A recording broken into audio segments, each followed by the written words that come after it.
Hello, everyone. Welcome back to another episode of Game Time Live. It is good to be back. This Game Time Christmas edition, post-Christmas edition, whatever you want to call it. I got some special graphics for us today. You see the Game Time Christmas logo. We are coming to you live December 26th, 2025. As always, a big thank you to Mac Gaddis, your local State Farm agent here in Indianapolis, Indiana. Thank you so much for supporting the show, and Wired to the Nines as well. If you need any low voltage help, make sure to contact Wired to the Nines. Merry Christmas, everyone, and Happy New Year's. Hope you guys are having a wonderful holiday season. It is me, Isaiah Hoffman, along with the wonderful Facts Over Feelings, Mr. D. Cawthorn. It's good to have you in the building, Daryl. I know you got a lot of nieces. Do you have a nephew, or is it all nieces? You mean grandbabies? Sorry, four grandbabies, all girls. My apologies. Lots of nephews, lots of nieces too. But we're talking. Say again. Granddaughters? Yes, all granddaughters. Okay. So I know you spoiled them, spent the money on them, and got what they wanted. The Barbie doll houses, the whatever. I mean, electronics. I don't know what they want. I don't know what girls all want. The above.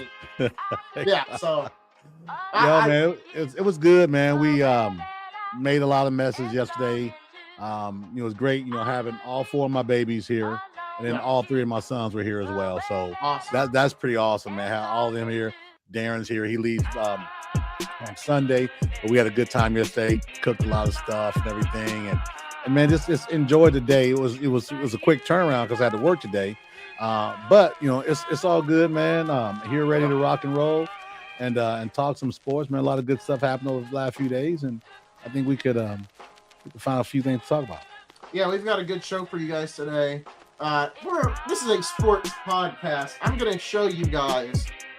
I'm going to show you this. I'm going to show you 3 items that I got for Christmas, all sports related items. I'm going to go and grab those. I think you're really going to like one of these. One of them you already know. While you're looking for that, I'll keep the crowd entertained. Go ahead.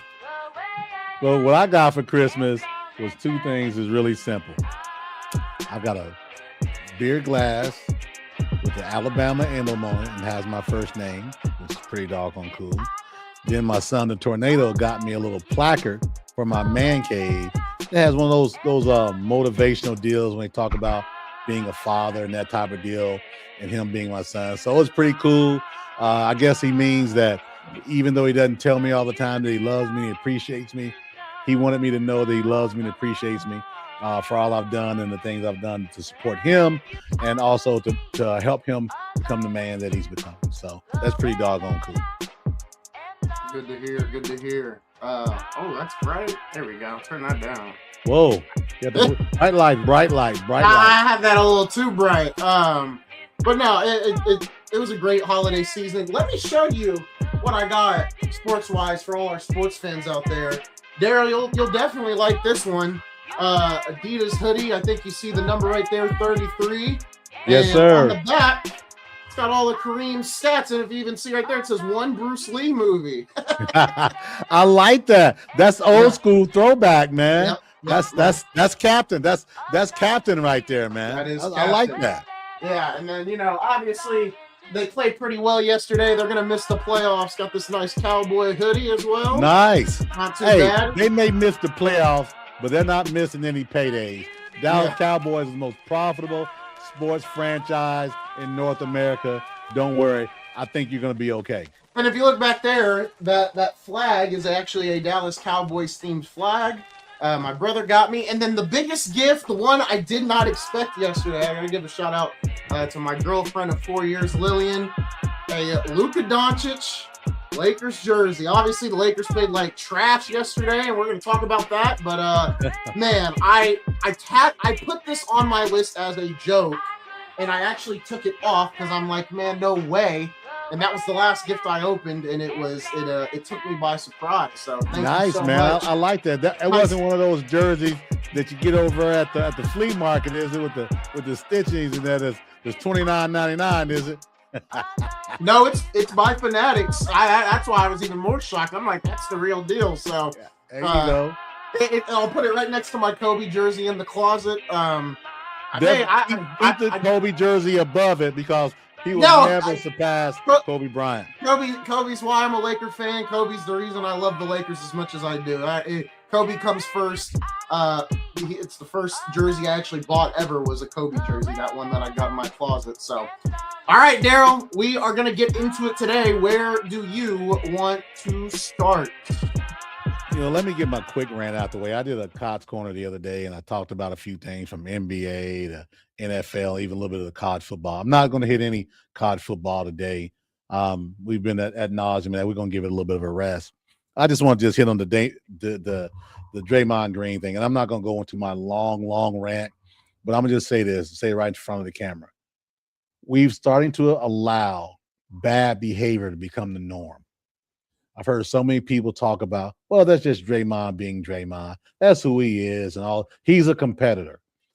You cross the line when you go to disrespect. I've had some conversation with some others in some sports groups about Diego Pavia. When you disrespect your opponent, the other team, your teammates, your coaches, you cross the line. I don't care what you got to say. We've become so numb to bad behavior that we're willing to accept this type of behavior. Steve Kerr's done it for the last double-digit years. Now he gets embarrassed on TV. And yes, he's going to say all the right things on the television screen. But doggone well behind the scenes, any man that disrespects another man, he's not liking that. But he's got to play the game, and that's what he's doing. My only point with that is just this. We have to stop being willing to accept bad behavior and disrespectful behavior. There's a line of demarcation when it comes to disrespect. When that man called that referee a M-effing P word, absolutely crossed the line. The referee he said that to. Not only did he not get ejected, he only got one tag. So I'm not going to go on my soapbox like I did the other day, but it's disappointing and it's disheartening, regardless of who the player is, to be able to act that way and then have all things gone kind of blown away in a 48-hour period. That's unfortunate, but seems like that's the world we're turning to. Yeah, I don't have much on the Draymond situation. I know me and Daryl, obviously we have stuff we get irritated about. We all have different things. So of course, got to let Daryl get that off. I have really not much to say about it. The NBA is going to do what they're going to do. They're going to suspend him. They're going to not do it. They'll make their choice, and we'll see what happens on that front. To that point, I'm sorry, DK Metcalf, same thing, absolutely, 100%. You big dummy, but here's what the difference was with the NFL that did. They took on their hand and said, "We're going to suspend you 2 games. You're done." Yep. So you're done for the regular season. $500,000 in fines. And I think he's up for getting his contract voided, which would be about, $40 million. Imagine when he's 45 years old saying, man, I gave $45 million because a guy, whatever the fan said, you had to walk over there, Mr. Metcalf. You walked over there and took those things in your hands. Yeah. That man was in the stands. Whatever he said, you've heard worse than that. I promise you have. You know why? Because you played at Ole Miss. Yeah. I guarantee you've heard worse, DK Metcalf. And for you to act a fool like that, shame on you too, but you got dealt with, and you got dealt with swiftly. And for those who are saying, hey, if he said something racially to him, I would have done it too. No, you wouldn't have, because you don't have $40 million to lose. You got $40 to lose. No, you wouldn't have. There's no way. You can call me whatever name you want for $40 million.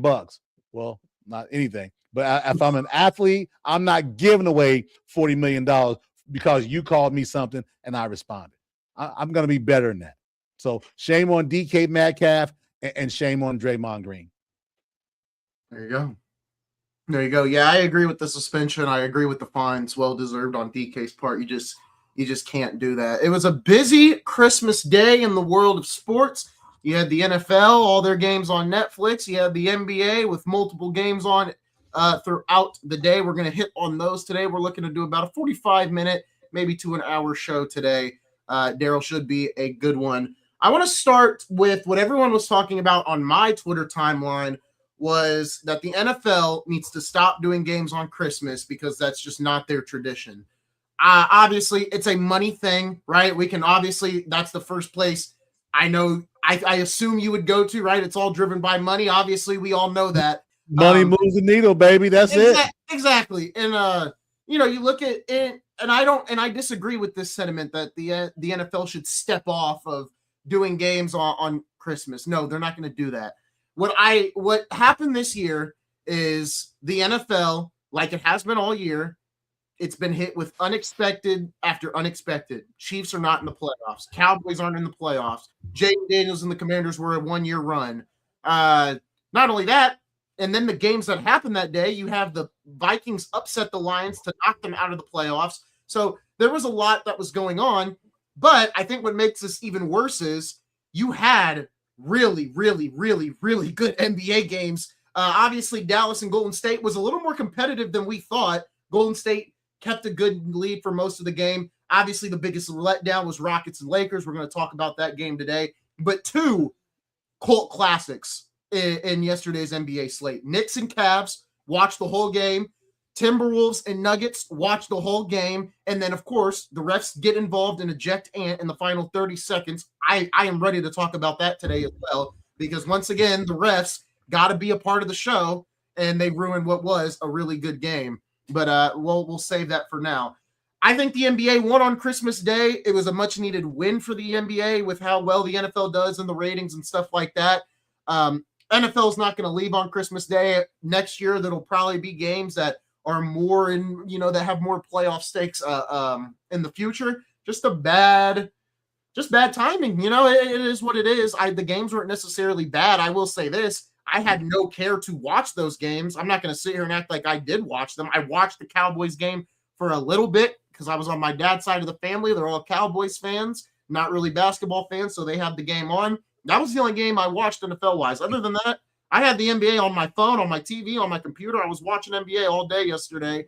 And how in the hell did we get a show together when we're so polar opposites on so much? Because that's what makes us great. I watched about 3/4 of NBA basketball total. And when I originally met you, all we talked about was NBA. So I mean, it goes hand in hand. I think it was hot, right? It was hot, and so for me, I watched the last quarter of the Knicks and Cleveland. I saw Cleveland was up about 14 when I looked. When Darren was here, he turned to it, and we watched the last of that when they went from a 14-point lead to losing the game. Mm-hmm.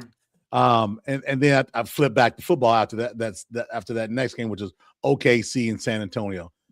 Watched about a little bit of the first quarter in that game, right? Because listen, it's not that I don't like the NBA, but there are ramifications that were happening for the NFL from a fantasy perspective. That had an impact on me. Okay, so there, and plus I love football, right? I mean, I can't get enough because I know in 30 days we're done. In 30 days we're done. We're done, and I don't want to let it slip away. I don't want it to go away. So that's a part of it as well too. But yeah, man, the basketball games. I saw the highlights of the Minnesota game with Denver. Hey, compelling game. But you just said it. The referees always want to get in the way and eject the guy. Now, you're gonna see. This is why I'm not in love with the NBA. You got a game that's compelling, high spirited. Ant was going off. You eject him. But you have a flip. You got a guy that upholds nothing and says to referees what he said, and you don't eject him. That's my issue. Yeah. And until the NBA gets that cleaned up, I'm gonna mock them. Yeah, I'm gonna watch them. Yeah, I'm gonna be a season ticket holder for the Pacers, but I'm gonna mock them because that's why. I would love someone to get on here and say, here's why they ejected Ant but didn't eject Draymond. I would love to go on like a 5-minute debate on that with somebody. I would love to be on that. I got you. The Keno's firing up again, so Isaiah has to go and stun gun a couple of the animals he's got downstairs. But with that said, and talking about the inconsistency of the refereeing, we complain about it in the NFL, certain things, but also we've got to make sure we hold those NBA referees accountable. You got to speak to those things and the league. And that's good, bad, or indifferent. A lot of good things are coming about the Emirates Cup for the NBA this year. There was a lot. Ratings have definitely increased every year. They've got a $500,000 purse. They talked about some guys on the team aren't even making $5,000 a year. They made $500,000 a year. They made more by being an Emirates champion, which is the whatever the mid-season tournament. Yeah, that's pretty doggone good. That's a good thing. That's not a bad thing. Do I think it's a little bit of a scam? Yeah, but the money is not a scam. I promise you those checks cashed. Yeah. So that's a good thing for the NBA. No, I mean, that Minnesota Denver game was so good. Ant had 44. I mean, Jokic 56, 16, and 15. Those are literal wilt numbers. Who won the game?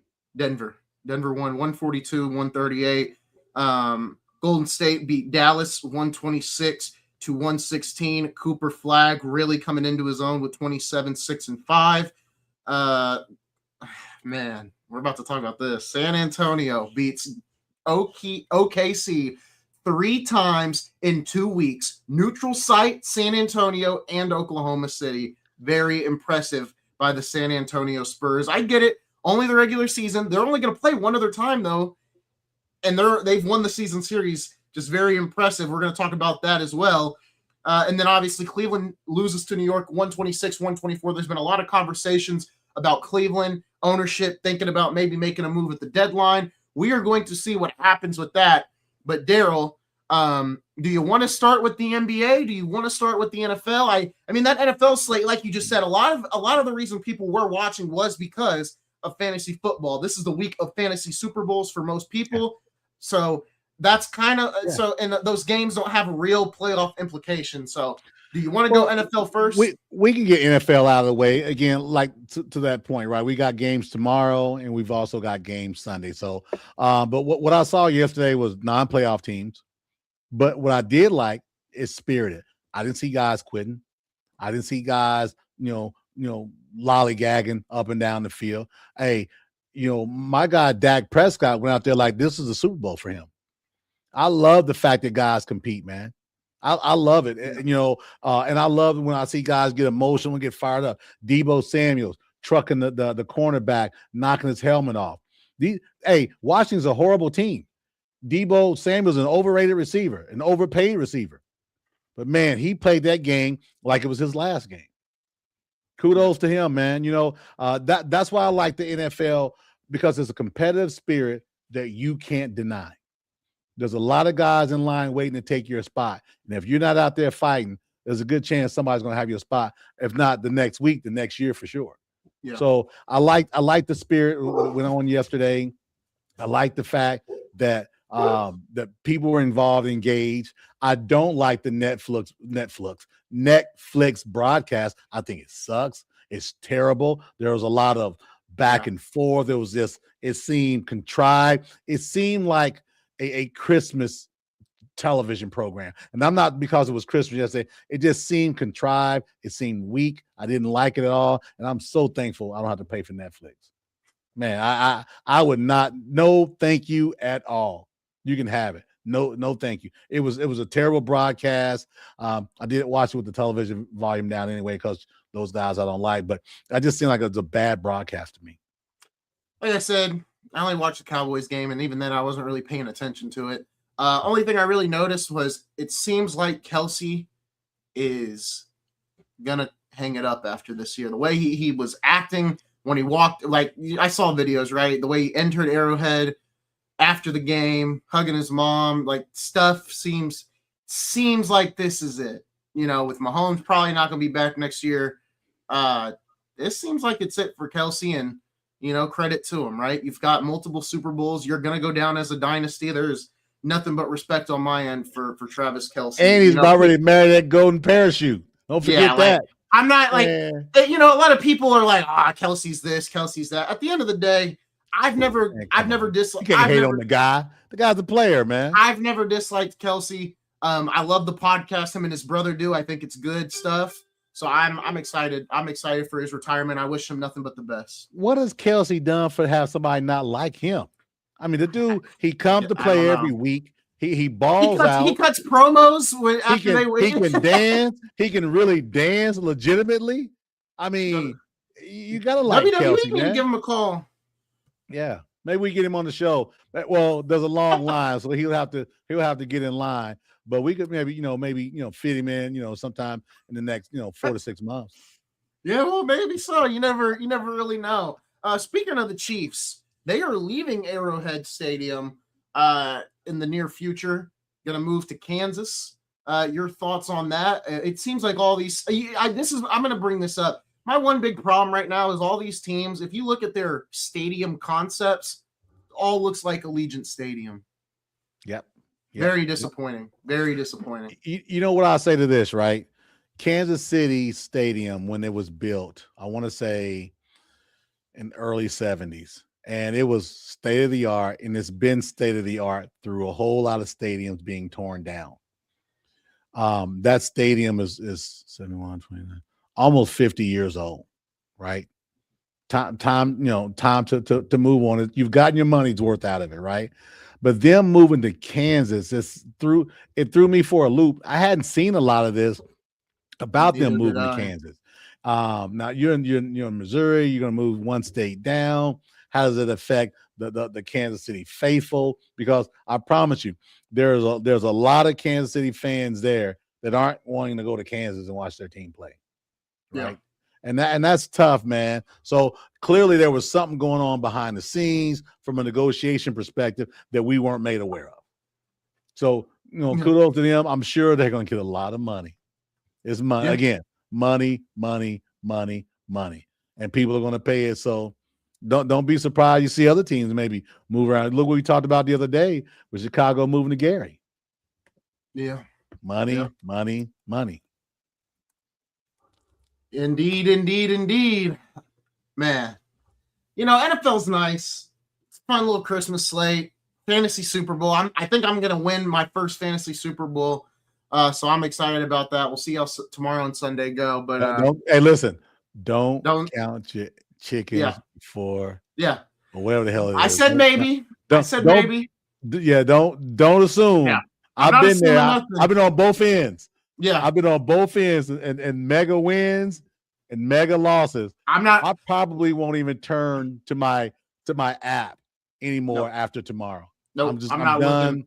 I'm just going to wait and see what the result is coming into the night Monday. I want to give a round of applause to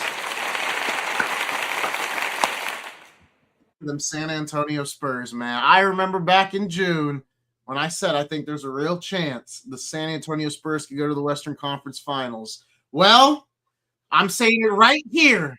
2026, the San Antonio Spurs will be going. Right now, I'm booking it. I'm booking it right now. The Thunder in the Western Conference Final. I'm not nervous about saying this. I'm confident in saying this. I loved watching this game. I've loved watching all three games these teams have played and the way the Spurs are playing against the Thunder. They're giving them a taste of their own medicine. Shai's not getting his calls. J-Dub's not getting his calls. Everyone applauds this Thunder team for their aggressive defense. Well, I'm sorry, you can't have a whole hand on somebody's arm and expect not to get the whistle to blow. It's nice to see somebody match their intensity. You did in the finals last year. Exactly. It's nice to see somebody match their intensity and for the rest to open their eyes a little bit and say, whoa, hey, he's committing a foul. Let's blow the whistle. I loved it. And to see Shai whining at the ref once again for all these fouls and not getting them called was great to see. The Spurs have given the blueprint to all these other NBA teams on how you can combat the Thunder. But there's one thing There's one thing that is different from all the other teams compared to the Spurs. They've got 7'7". It's not 7'7", but you get the gist. They got Victor Wembanyama, Stephon Castle hooping, De'Aaron Fox hooping. I love it. I love it, man. I love watching it. I've already said this. I don't think I'll ever, people, right? I think there's been a lot of hate before Shai won the ring and definitely after. When somebody wins a ring, that hate grows. I don't think I'll ever be. I don't think I'll ever be a Wemby hater, man. I guess I look at it differently, man. I don't look at it as hate. I just people calling things out for what they are. Yeah. The guy's a foul baiter who happened to be the MVP, who happened to win a title. And see, I think hate is, oh, he's great, but I just don't like him. I think that's hate. Well, I think a lot of that does happen to Shea, though. But not saying there's. But if you're calling out something that's factual, how is it hate? I guess there's two sides to the coin. There's some people that just genuinely won't approve of him, even though he won a ring and an MVP and stuff. There is people that bring up these facts, but then there's that other side that's like, I don't care what he's done. That's hate. That's what I'm talking about. That is what I'm talking about. The dude's a hell of a player, man. And what he's doing, just like the Saginaw Strangler, he is playing into what's being allowed to be done. Yes. And as they continue to further move the needle, I had a conversation with my nephew this weekend when we were talking about the Grayson Allen 5-step travel that wasn't called a travel. These guys are smart enough to know, hey, that's being allowed to be called. So they're continuing to do that. Yeah. And they're gonna push the envelope till they can't. Children do it. Other players in other leagues do it. Just pushing the envelope. There's going to be a point where you hope that the line is drawn. But right now, the line's not drawn. Shea Gilgeous-Alexander is a hell of a player. Like I said before, if there is a dynasty that's not in Indianapolis, I'm okay with it being in Oklahoma City. But if you call these guys out for what they are, you call it a hater. No, it's just calling a fact. Now, if it's just, I don't like that guy, he's just a jerk. Okay, whatever. Yeah. But I think it's fair to say what you say about a guy like Shea. Yes, he's a foul baiter, but it's also about 90 more in the league. Mm-hmm. So I'm not gonna down that hill saying I'm not dying on it either. My more or less problem with OKC is the defense and how they get away with calls where a lot of these other teams don't. But back to what I was saying, I'm very confident in San Antonio.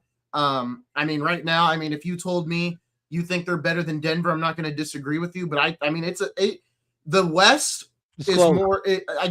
Obviously OKC is winning games at a crazy rate, right? I never believed that they were going to beat Golden State 73-9 record.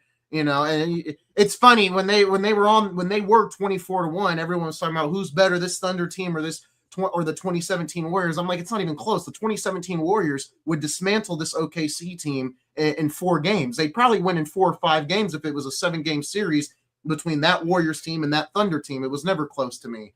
But in my opinion, regardless of the Thunder's record, it's a 3-headed race in the West.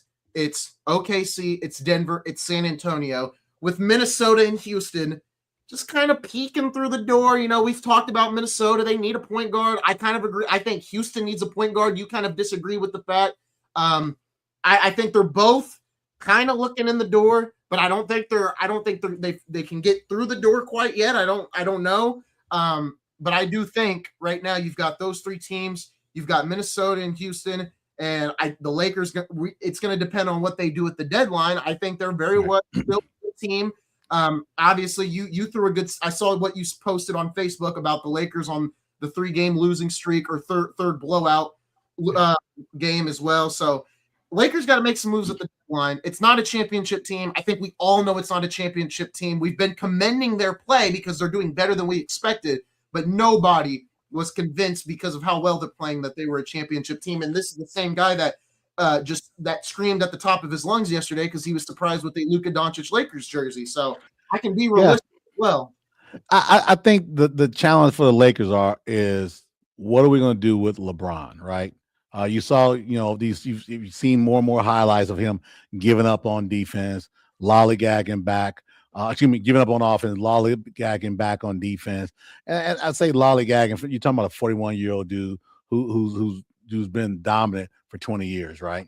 But at the end of the day, the Lakers got to make the determination. Is he an asset currently or is he a potential liability? Asset meaning does he's got a no trade clause, so you'd have to ask him. And I don't think he would accept a trade anywhere. But they've got to make a decision, man. They got to make a decision. They got some decent young players, but no one over the top other than AR, obviously your boy Luca, AR Luca, and what was the kid? The yeah, Aiden, DeAndre Aiden. I wouldn't think about Aiden. I was thinking about the guy that got signed as a free agent beyond. But I just think they've got to figure out what type of identity they have. Yeah. And I think right now they don't. I don't think they know what the hell they're doing. They're doing from a identity perspective. Yeah, I mean, we're gonna see. It's really gonna depend on their moves at the deadline. Whatever they choose to do at the deadline will, Okay. What do you think? I mean, you've got your trade dynamic in there. What do you think they can do? I think for them, I mean, it's the defensive side of the ball. It's 3-and-D players. It's 3-and-D players. What can you do to make this roster better in terms of defense? Obviously, like I said, I think Marcus Smart has been a positive addition on the defensive side of the ball. You got to get rid of Gabe Vincent. I think Jared Vanderbilt's another guy that you got to move. It's the Lakers. I mean, what about Rui? That Rui had a bad night last night, and I haven't been following him, but I hear he's struggling too. I'm not sitting here saying we have to trade Rui. I'm fine if we do trade Rui. And once again, it all goes back to what can you get. So that's kind of what I'm going to be looking out for. Do I have any names right now? No. I just want to see what they do for the most part. I'm not, people are, once again, Laker fans being Laker fans, right? They're saying Giannis, they're saying all these big names. No, that's not what you need.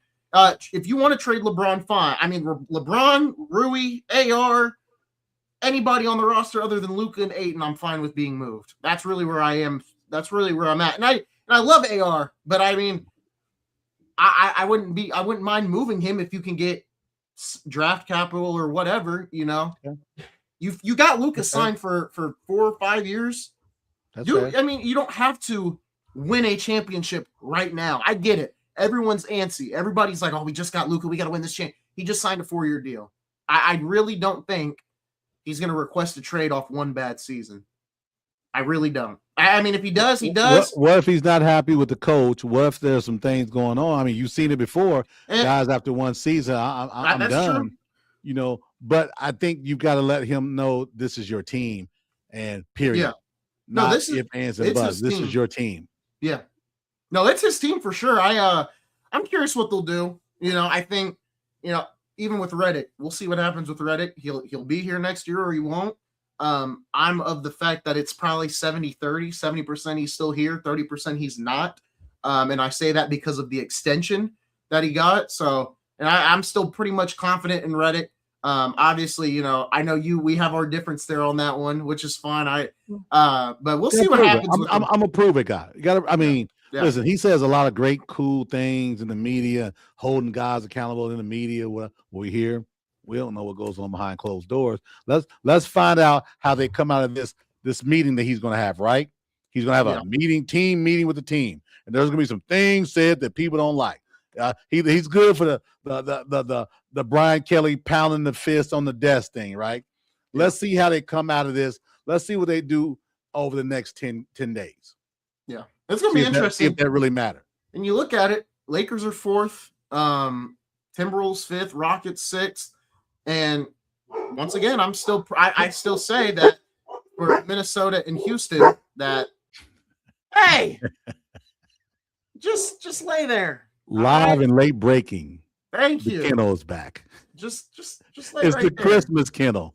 He's a little fired up. I guess he's a Laker fan too. He doesn't like what I'm saying, but you look where they're at.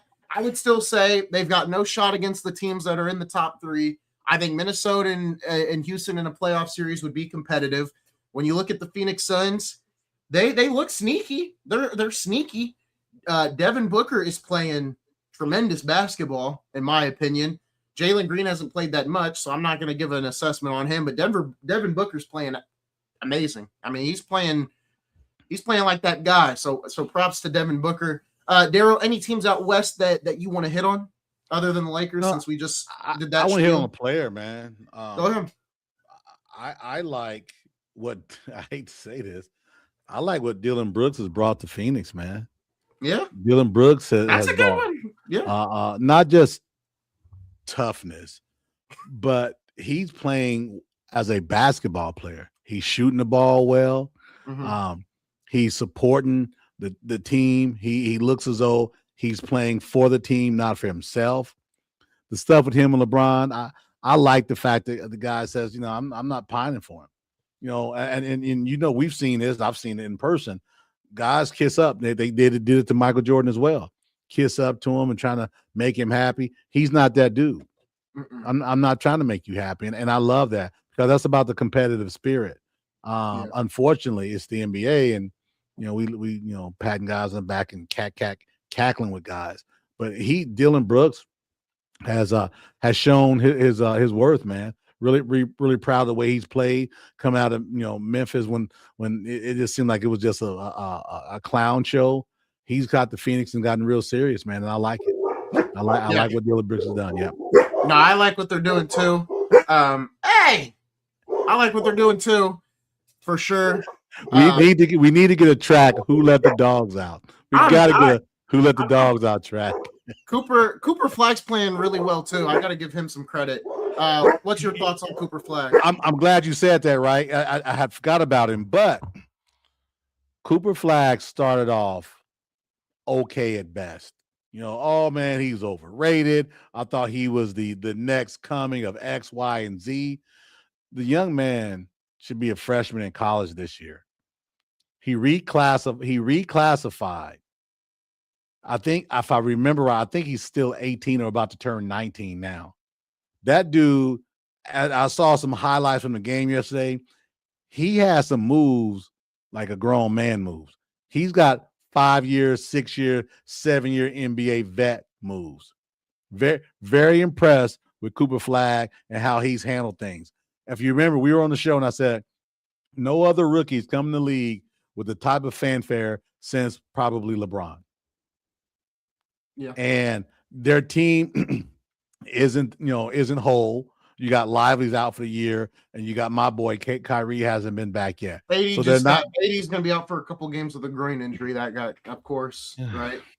But you look at where they're at. Rinse and repeat, right? They're 11th. They're not even out of the play-in yet. They're in the mix. Yeah, but the thing is, I think we all know that they're not a formidable team. Yeah, but I mean, when Kyrie gets back, I'm curious for sure. So does he? Does he come back at the end of January, or does he come around the All-Star break, whatever the case may be? How far gone are they going to be? Right. Yeah. That's the question. How far gone are you going to be? And for me, I think this is an opportunity for Cooper Flag to continue to grow as a player. And I'm not a Mavericks fan, but if they're 22 games out and they're teetering on a play-in situation, you say, well, you want all the experience you can get. Yeah, you want all the experience you can get. But I worry about bringing Kyrie back less than a year removed from an ACL injury at his advanced stage. And granted, he's still got 5 or 6 years left as a player, I believe. But with he's over 30. He's not 23-year-old guy. I want to say he's 31. I think he's 31 or 32, if I remember right. So so I like Cooper Flag, what he's done. But more importantly for me, in the West, Dylan Brooks, man. I like what he's doing. There you go. Trade deadline's coming up. I'm going to hopefully get an after hours episode up talking about the deadline here in the next couple of days, or maybe the next 2 days. We'll have to see. Let's move over to the East. And then after this, Darryl, we are going to go to the tier list, and we are going to update that to end this Christmas special up. Looking over at the Eastern Conference, obviously the Knicks got the win over the Cavs yesterday. Darryl's Boston Celtics are 18-11, led by his favorite player, Jaylen Brown.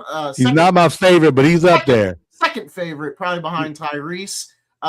So interesting out East. Edgecombe and Maxey, I mean, they're looking good out in Philadelphia. Orlando played well in the play-in tournament. They sit with a decent record of 17-13. And then after that, you got the Cavs, who could be making some moves. We're hearing some frustration with Cavs got to make a move because you can't have your two best players that are scorers both under 6 feet or under.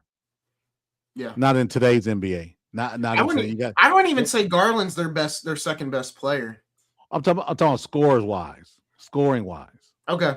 Yeah, that's But fair. I think one of them's got to go. You can take your pick. For me, take your pick. Who would you trade? Because I'm going Garland. Garland, because Yeah. he's been hurt more. Yeah, I'm going Garland.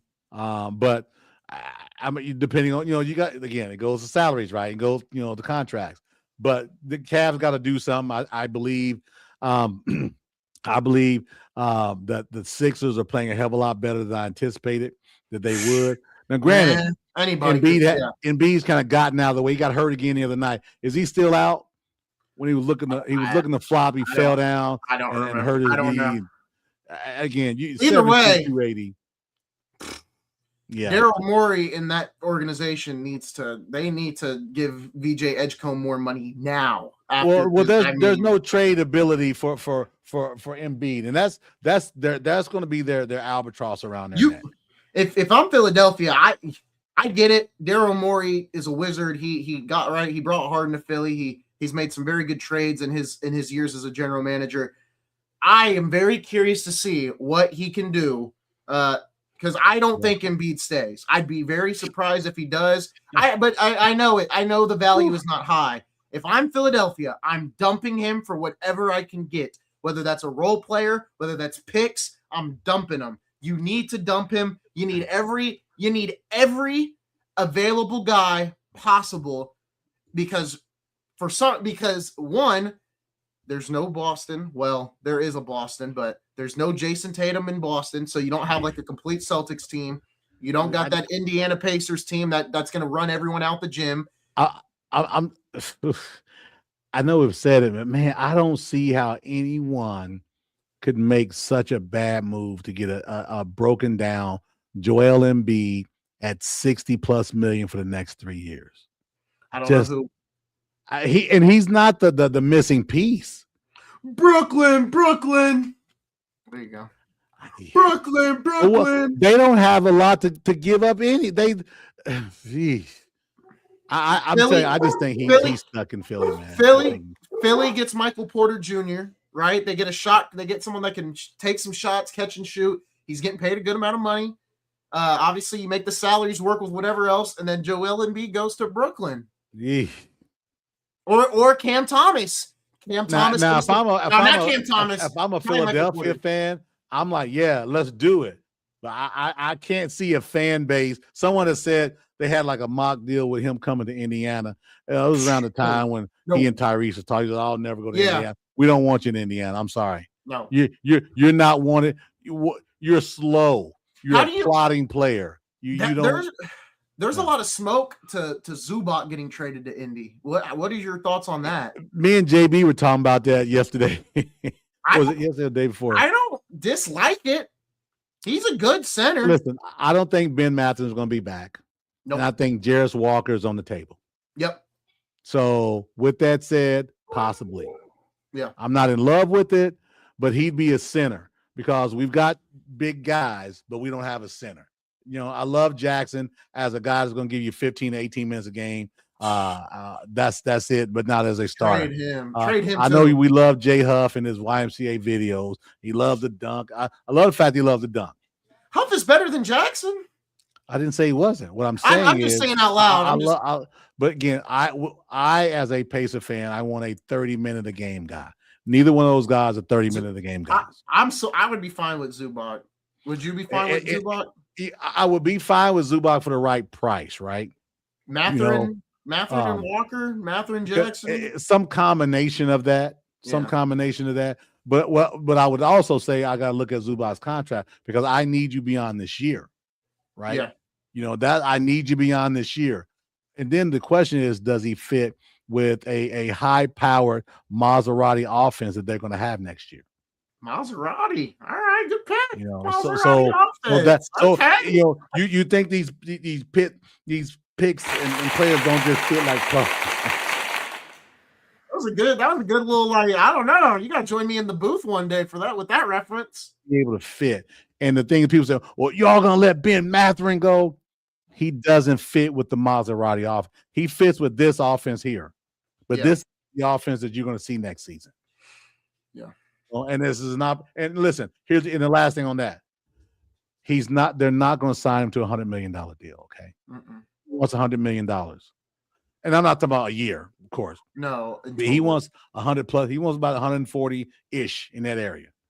Pacers aren't going to sign into him. I like math. It gives Clippers some youth. Listen, I love Ben Mathurin, man, because when I first saw him, in Shelbyville, dude's a nice, humble, regular guy. Man, I would love for him to stay. But at the cost is gonna take for him to stay, it's just not realistic for the Pacers. I wish him well. I hope he does well because he seems like a really, really good guy on and off the court. So yeah, I'm okay with that. Yeah, I like Ben Mathurin. I was hoping he'd pan out a little more here in Indiana, but I get it. It's the system more than I think it is more of the system than it is him, because when he wants to get buckets, he can put up 30. He can go get 32. He can go get them. Like a place like Chicago, a place like Milwaukee post Giannis. You got to trade him to the West, man. I don't want to see Ben. I'm just saying, I don't want to see Ben 4 times a year, man.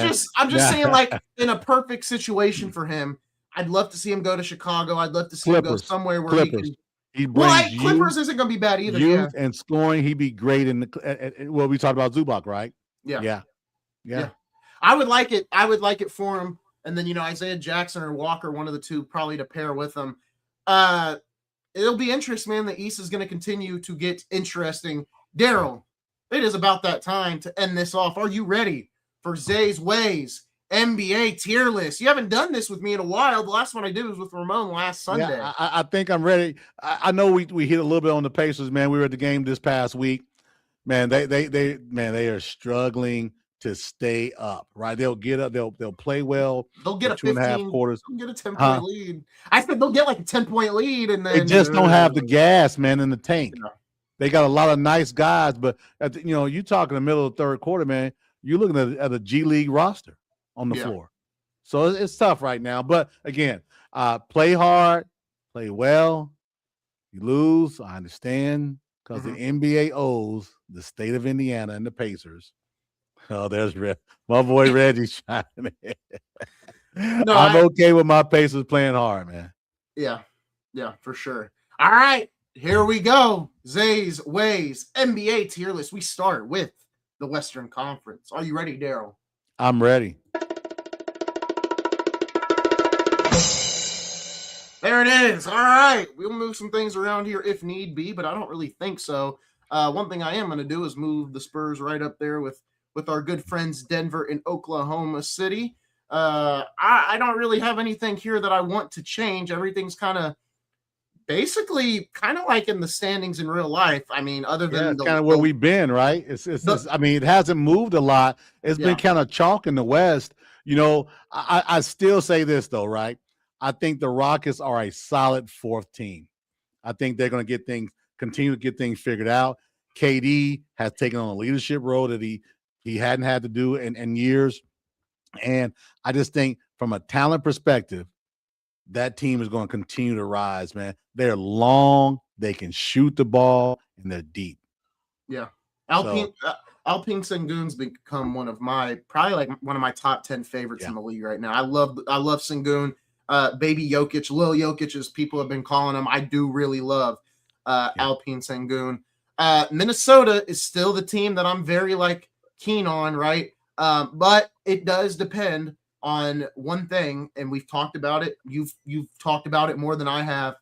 Do they get a point guard at the deadline? You can't go without getting a point guard at the deadline. Doesn't need to be a John Morant, doesn't need to be a Trae Young. It just needs to be a solid, like a Tyus Jones, I'm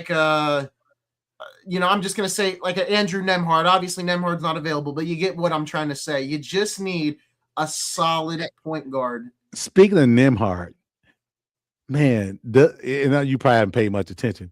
Him and his younger brother in Dallas, not only do they look so much alike, they got the thick headband, they got the thick wrist band, and they play very similarly. Yeah. Very similarly, man.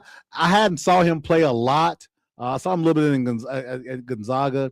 But, man, I like the way he plays, man. Young Nim, he's not the defensive monster that his big brother is, though. Let me scroll down. I think we're kind of in agreement here on these tiers. We got some comments. Let me check what those are. Of course, it's Reggie. Lakers may be playing. Nah, I don't think they'll be a playing team by the. They're going to have to take a dive, Reggie, if they do that, man. Because I think they're a solid top 6 team. Rockets look good, but the Spurs, oh wow, yeah, Spurs look really good. I don't disagree with you there. Isaiah agrees with you on that one, man. They look good, and you know what? I took the Spurs on a future bet. Listen, so did I. I know the Pacers aren't going to win it this year, and I don't have a dog in the fight. But if the Spurs win it, White Castle's on me, man. Like I said, there you go. Those guards are hard to find. No, I don't disagree. It's going to be hard for Minnesota. They may, they got to give up something. They may have to give up a little something more than they want to. I've heard the jaw stuff with Minnesota, but I really don't think that's going to be good for Ant if they get shoot jaw. First guy. LOL. I can't tell by the last few games. No, Lakers have not played bad or have not played well in the last couple of games. But if this is the point where they have a little down period, I will take that because I definitely. After the way opening night went, I thought, man, this is going to be a long year. And then they picked it up. They won a lot of games. If they're, 3 bad games in a row, all right.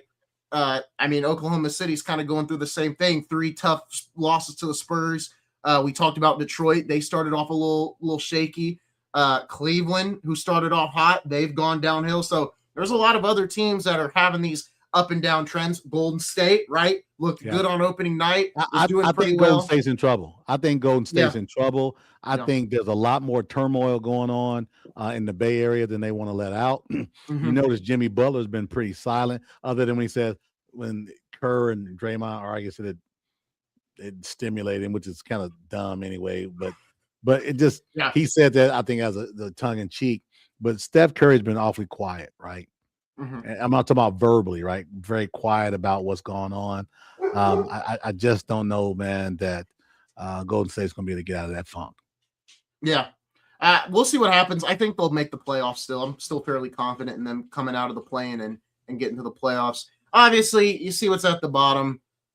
Jazz actually kind of have a shot. They're not far out from Memphis, Portland, and all those other teams getting into the play-in. So I'm keeping an eye on Utah, which is why they're not down in the lottery. But then you got the lottery, you got the Clippers, you got the Kings, and you got the Pelicans.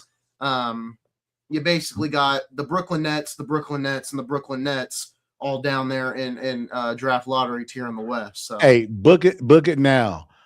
Utah's going to go on about a 12-game losing streak around the trade deadline. They've been playing too good. Danny Ainge is going to get into that locker room and say, "Look, we got a kid playing right down the street from us.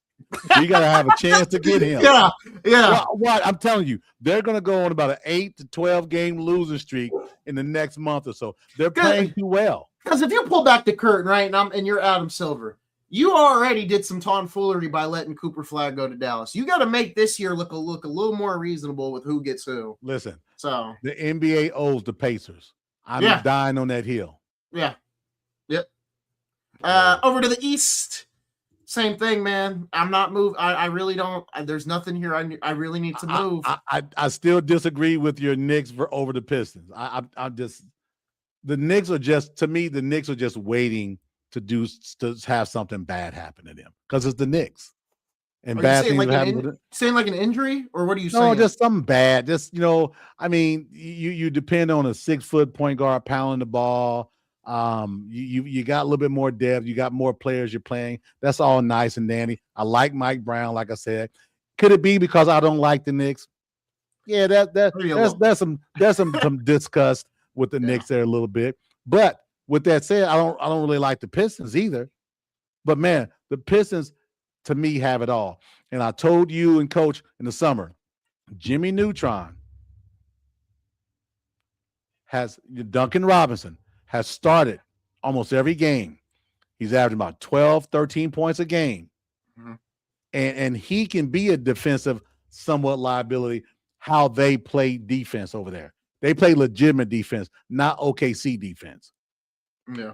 So I'm telling you, Duncan Robinson has made to me a big push to help the point guard, help Jalen Duren. And I just believe that they're the team in the East. Yes, I like what Boston's doing currently with with my guy Jaylen Brown, and I don't think what's his name is going to come back this season. But man, I like what the Detroit Pistons are doing. See, Reggie agrees. He says I'm not a believer in the Knicks, but and I'm not because Reggie probably hates the Knicks probably more than I do. Just being, as they say, we're keeping it a buck here, right? I'm still. We also don't like the Pistons because remember what the Pistons with the mouths and the palace. But I just think the Pistons are the class of the East. I'm still bought on New York, and I think honestly the in-season tournament helped solidify that a little bit for me. I know everyone's kind of not sold on the tournament. The Lakers won it the first year; they didn't do anything in the playoffs. Bucks won it last year; they didn't do nothing in the playoffs. It does feel like this tournament winner is a bit different. I do think once it's the Knicks East to lose. Detroit, I'm not discrediting Detroit at all. I really think it is neck and neck between these two teams. I really hope this is our Eastern Conference Finals. I really, really hope. I think it'd be great for the sport. Yeah. I think, everyone talks about, when these guys want to fight each other. Obviously we know they're not going to fight, but I want these two teams in the Eastern Conference Finals. Yeah. I want there to be a moment in Game 3 or Game 4 where they have to separate these players because I want that energy. But that's what you want, round. Intensity. You want the playoff intensity. And and what we saw from the first round last year, it's only going to amplify if we are in the Eastern Conference Finals between these two teams. Yeah. I would love it. I would love it so much, and I wouldn't have a dog in the fight. I would just be rooting for either of these because I am a Pacers fan, but I don't have a lot of hate for the Knicks. I don't like Knicks fans, but I don't have a problem with this roster other than Brunson. But Brunson's been a little more, I think SGA has kind of taken the foul baiting narrative to new heights, and Brunson's kind of Brunson hasn't taken a lot of heat for it. Brunson's got some catching up to do a little bit. Right? Clearly, he hasn't caught a lot of flack just because of everyone's talking about SGA at the moment. But it's a head-to-head race there between New York and Detroit, and then obviously in that next tier we've got Toronto, Philly, Boston, Orlando. I'm very interested in this Raptors team. I am not saying Eastern Conference Finals. Honestly, for me, I really, at this point in the season, I'm still pretty sold on it being New York and Detroit in the ECF, and everybody else may give them a close fight, but I don't see anybody beating these. I don't see nobody beating those two teams in a 7-game series. The only one that I think could do it is Cleveland, and I know Cleveland's on a bad run, but when you get to the playoffs, and this is probably the same thing with OKC and San Antonio, when we get to the playoffs, when they, as Daryl has said it before, when things get tight, we start to see who are the real deal teams. And I think you look at Boston, I think they'll surprise some people because they've got the experience. Orlando, they've been in this spot 2 times now. Against Boston last year and Cleveland the year before. They'll have some experience. I'm interested in Toronto and Philly because what are they going to do? I know Philly's been in the playoffs. Maxi's been there before. They should be all right. But Toronto really is the biggest question mark. I like them. I like what they're doing. We'll see if they make a move at the deadline. I'm pretty bought in on Toronto. I'm not sold on Toronto, but I am buying in week by week. Daryl, what are your thoughts on the Raptors and I guess the other teams that I mentioned as well? Let me say, I like the Raptors. I really do like the Raptors, right? I still think they're missing a big. They got a lot of wings, right? Looking for somebody that's big, dominant, or a really exciting lead guard, right? I think they got a lot of guys that are 6'4" to 6'9" that are interchangeable. But what I was going to say about Philadelphia, think about this. You got a coach that's won a title. What if he says to Embiid, 20 minutes a game? I need your best 20 minutes a game. Paul George gets healthy. Edgecombe continues to grow. Maxey takes the lead. Now, all of a sudden, if I'm Philly, I don't want Embiid to say, I can play 30. No, because you're going to play 30, then you're going to play the next game. No. I want you a strong 5 minutes a quarter. And maybe in the fourth quarter, you don't play till the end. Yep. But because you're going to get those flopping calls. Because, listen, you need those points in the fourth quarter. Yeah. And he's good for about 3 to 6 points. Just falling down. Yes. But that's what I'm thinking. Because I think they're going to be stuck with him, meaning they're not going to get a trade partner. Mm-hmm. But with that said, I think you limit his minutes in that 20 range. And now you got a team that can get out. Paul George is long in the tooth, but he can still get out a little bit. Yep. Now that may be something to think about when you look at the Philadelphia 76ers. Now that would be something. You may have just sold me on Philly. but it has to happen, right? You can't say he's going to give us 33. He meaning Embiid 34 minutes tonight. No. Then you know he's sore knees the next night. If I'm Philly, don't play him if you don't have to. Load manage the hell out of him if you don't have to. That's what I'm saying at this stage, because I think he's a detriment when Max and those guys want to get out and run. Because you know why? He's trailing, and guess what happens? He posts up at the 3-point line. Give me the ball. Yeah. To tell you the truth, I like the Magic. Man, I like the Magic too. We liked them a lot, man. They just haven't, if you've seen these shows, a few shows, man, Paulo Banchero, we both got man crushes on him, but Wagner's out. They've just been so up and there's talk about trading the better Wagner. They're so up and down. I was so high on them. I thought they'd be right up there with New York and Detroit, and that has just not been the case. And like I said we about Paulo Banchero a couple episodes ago, he's got the people say, I'm just gonna say it. Obviously, don't take my word like gospel here. He's got the drive-in ability of LeBron, where he's a freight train. He can drive in and dunk and do what he wants. But he's trying to be Kevin Durant. He's trying to shoot these mid-range. He's trying to shoot these three-pointers. He's got all this weight. He's got go in and be big like that. That's your ability. That's what you have, that ability to do that. Stop being to be Kevin Durant when you're not Kevin Durant. I just think he's trying to expand, and that's fine. But because to maximize his opportunity, and that's what he's trying to showcase, right? As what you're saying is, hey, just be the winning player. Be the winning player we need, and get your butt in the post. You've got Franz. You've got Franz who can shoot the hell out of the ball. Don't worry about that. Drive and kick. Look at Giannis. Everyone craps on Giannis because he can't shoot. Well, he doesn't have a jump shot though. You got to realize. Come on. But that's my point. Paulo already has a great jump. He has a good jump shot. He can shoot the three at a decent clip. He can shoot the mid-range at a decent clip. Giannis can't really do either of those things, and he won a championship. He can sure take 4 steps and make it look like 2 and get to the basket. He can take 20 seconds to shoot a free throw. So all right, but look what Giannis did, and he's already won a championship. And Paulo has that and a jump shot. Just drive in and be dominant in the paint, we all know you can be. Quit trying to be the team guy. I'm not saying Paulo Banchero is not a team player. No, he is. Be more of a guy to let your skill set kind of absorb into what's going on with the team. Yes, because it's built. This Magic roster is built around you to literally drive and kick the ball. This offense does not work when you're trying to ISO and go one-on-one. If you're going one-on-one, taking somebody to the cup, sure. But this offense is not built for you to play out on the perimeter with Bane and Black and Wagner and you got it. It's a driving kick. Wendell Carter Jr. is a nice stretch big that can shoot the ball. For what reason? So you can drive and kick. So that's really going to be the Magic. And he can get to the free throw line too. That's the other thing. He can bully him and get and he should be. I'm not sure how many points a game he's averaging from the line, but I bet it can be double. Yeah, I hope Orlando can figure it out. Hopefully, they're one of those teams where come playoff time they just play way differently than what they're doing in the regular season. I like where Philadelphia is at. Back to Philadelphia. You get Toronto in round 1, right? You get Toronto or Orlando in round 1, you can win that series. That's a very winnable series for them. And then who knows after that, right? Hell, you get Boston. You could maybe win Boston, right? No Tatum. Obviously I'm not.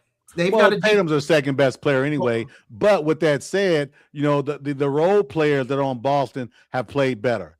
Yeah. Derek has played better. Pritchard has played better. Kid that got from Portland has played as starting to come along a little bit. And I think the coach has kind of gotten used to who he's got there now. And I think the coaching has gotten better for Boston. Remember, they started off really slow, very slow. Mm-hmm. But over the last probably 12 or 13 games, man, they've hit a stride. And they're third in the East without, quote unquote, their second best player. That's what's impressive to me. I'm still not sold on Boston quite yet. I know they're third in the East, but Daryl, you've said this too. When it comes to standings and stuff like that, I think come playoff time, we'll really see. We'll see what Jaylen Brown's made of. We'll see how this team is. He's going to have. We're seeing what Jaylen Brown's made of. We'll see it. Yeah, he's playing great. I've gone back on what I've said. I said he's playing great. We'll see what he does in the playoffs. But for Philadelphia, if you can get Boston, Toronto, Orlando, you get either of those three teams in the first round. I think you're treading. I think you're treading well. Yeah. To be quite honest with you, hell, even if you drop to 6 and you can avoid whoever's number 1, that's not a bad thing either. You got to run into New York or Detroit at some point, right? Yeah. But I think if I am Philly, I probably want to play New York more than I'd want to play Detroit, because Detroit's going to be quicker. They're going to be faster. New York, as much as Mike Brown has helped not let Brunson dribble out the shot clock, they aren't a fast-paced team. They're more of a half-court offense than a full-court offense, where Detroit, I feel, is more of a full-court offense than a half-court offense. Cade Cunningham. Hey, when I talk about Maserati, he's another Maserati. Yeah. So if I'm Philly, I'm trying to line myself up to play New York in the second round of the playoffs. Whichever way you can do that, that's what I'm definitely trying to do. Cleveland, they can surprise some people. I want to think that they will get better, and they're not going to be 7th or 6th in the East. At worst, they're 5th. At best, they're 3rd is probably where I'm sitting at. Hell, they may even get to 2nd. I don't really know. I'm not counting Cleveland out quite yet. Man, you really high on Cleveland. I'm not that high on Cleveland. I just think all these teams in the East know what's at stake here, right? Indiana's going to come back. Boston is going to get Tatum wherever. Boston's going to get Tatum back, and we know what Tatum brings to the table. Right. Think about that. You get your second best player back next year. That's going to mean a lot, right? So yeah, that's going to help them a lot. But I just don't think they'll be better than the Pacers, though. When all else is even. That's my point. I think their window has reduced. And that's kind of my point. Is the mentality of these teams in the East is we've got to go win this right now. And Cleveland's one of those teams. If Cleveland does not win it this year, the door's shut. The door already looks a little bit closed. You don't win it this year, the door's shut. And this is the crazy thing. We were talking about these windows in the offseason. I think me and you both said New York's was going to close and Cleveland's was going to stay open. And now I feel like it's flipped. I think New York's got another maybe 1 to 2 years with this team, or Cleveland, it may shut right now. What a concept. New York plays 9 or 10 guys a game now. What a concept. Yeah. Yeah. I told you what I think about Mike Brown. One of my favorite guys, right? He was here in Indy as an assistant. I wish that he would have had an opportunity to run the show there. But again, I still say it's still unfortunate such a quality guy like that has to coach in such a city that I hate so much. And I think the best part about New York and Cleveland both, right, with their windows is they've got very movable assets on the roster. OG Anunoby for New York, OG Anunoby, Mikal Bridges, Cat. You're not going to move Brunson because that's your guy, right? So, but you've got movable pieces. Cleveland, you've got Mitchell, you've got Garland, Allen. I think the one guy that they're not. I think Allen is the guy of the two bigs. I think Allen would be the guy they would move. Yeah. If I'm Cleveland, Evan Mobley has made such huge progression on offense. That is the one guy that is untouchable in my eyes for Cleveland. Is Evan Mobley? I think Evan Mobley is great. I agree. I agree with you 100% on that. Yep. Yeah. And then we're not gonna. You know what? We'll do it. I'm gonna pull up Tankathon. We will see.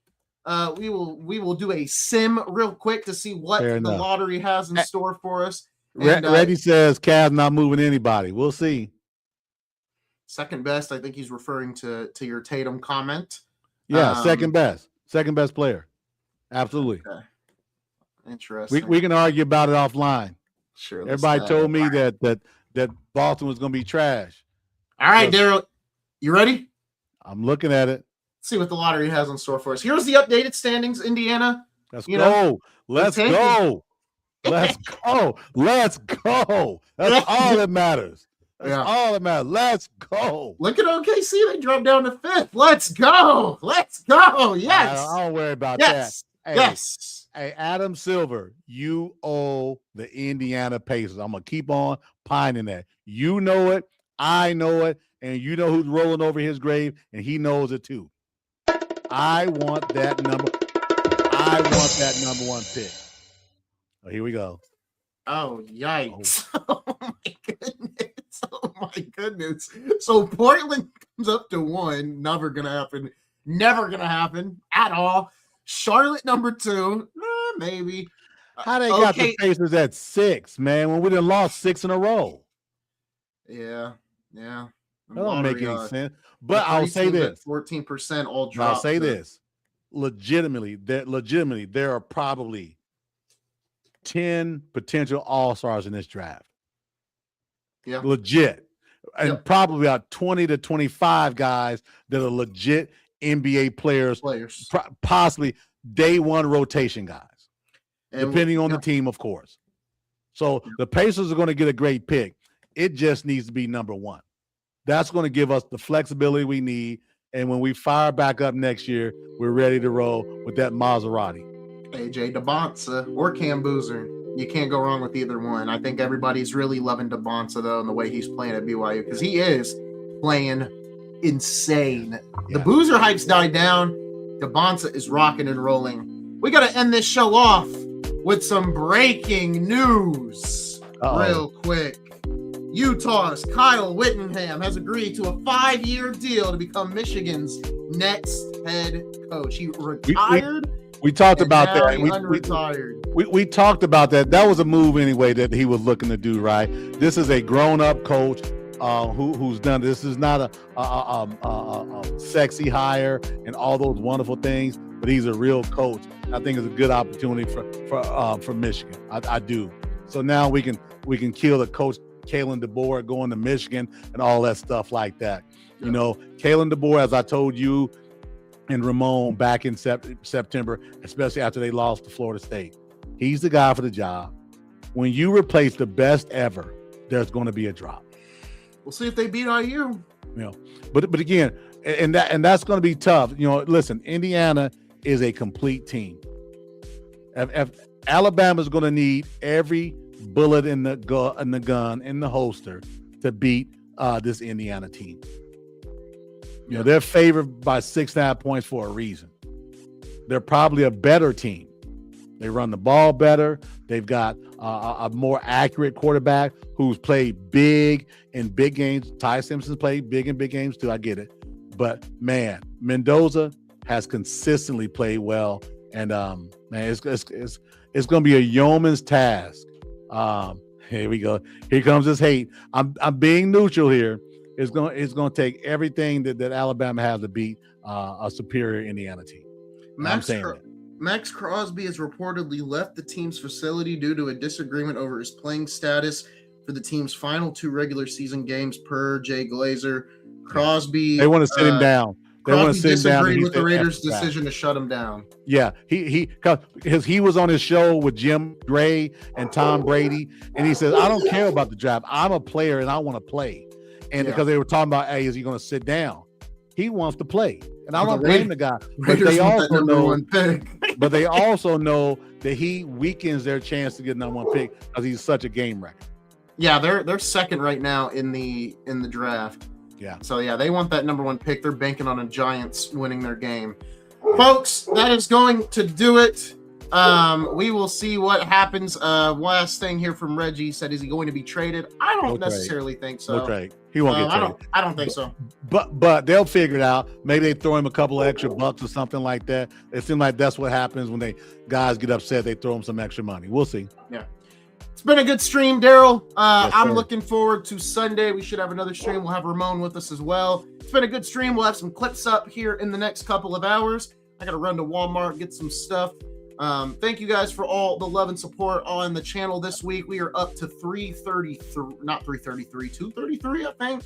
So thank you guys for all the love and support on the clips. Keep it coming. Like and subscribe, please. Give us the love. We're trying to do what we can to bring some good balanced sports talk out without being overtly biased. So we appreciate the support, everybody. Yeah, no bias at all. No bias whatsoever. I won't let Isaiah talk about Luka Doncic for 45 minutes. Just like he won't let me talk. Today we hit 20.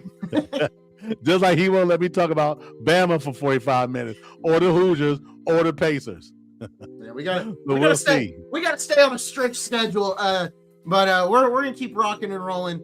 As football continues to die down, NBA will continue to ramp up. So we've got a lot to go, and then obviously interviews will be coming back very, very soon. That's gonna do it, folks. We will see you guys for another stream on Sunday. That's gonna do it for this Christmas edition of Game Time Live. See you guys then.